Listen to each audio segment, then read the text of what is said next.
You'd expect France's new sporting superstar. He's got great support here as well in qualifying. In his lap record, which he set only yesterday in FP2.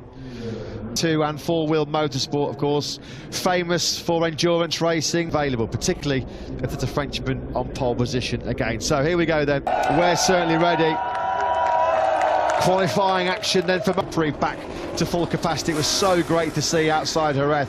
A couple things running through my mind going into this one is going into qualifying. He knows he has to do a good time, but not fall off. He's got no other bike. On form, riding so well that he's going to, I'm sure.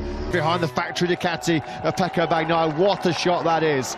As with track conditions, having come through second to Jorge Martin in the opening qualifying corner, and he finds the first 1:30 lap of this Q2 session. Another super strong lap with that new carbon clutch on the factory at Aprilia. QUARTARARO. This from Saturday morning onwards in Jerez, it looked like the brilliant Bagnaia. It looks like, just as it was in Jerez, a super showdown here emerging at 1:39.10. He gets down to a 1:36 qualifying session in Jerez, decimated the all-time lap record as Fabio Quartararo, this Yamaha boss. He certainly loved it.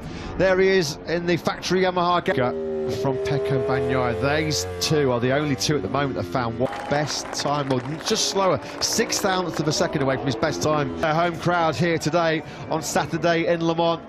As we mentioned, did it, the Italian at the moment in 5th. Quick check on Marc Marques, he's down 2 corners. That young fan, certainly happy. A bit of divided loyalty is waiting for this young man. There he goes, QUARTARARO. Zarco too much in this session. We should check on him, of course. Something going on mechanic-wise, fitting the wheels has not let him get away in time to follow. And Nakagami.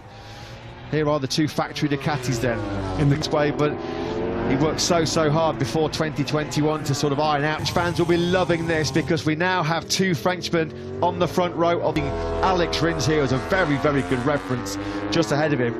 Charges towards the start-finish line here in Le Mans. Is he going on the front row? He gets himself up into 4th place. His teammate Joan Mir's further down in 9th from his great mate Fabio Quartararo, with the help of his teammate Pecco Bagnaia. Oh no, for the 1:38.39.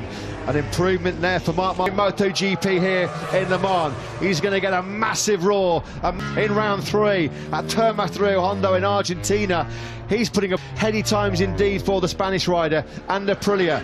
It's all A as well. The checkered flag is out. We'll track Hasil Kualifikasi over the line. He goes up in the 3rd sector. Fabio Quartararo needs to have the... In comes Quartararo then, over the line now he comes. He's not even on the front of Ducati's Pecco Bagnaia. Back-to-back poles for him with a new unstoppable Jack Binner, his teammate, makes it a Ducati Lenovo team. He got pushed off that front row by just 0.07 of a second. Coming into Parc Fermé. That was some lap, wasn't it, by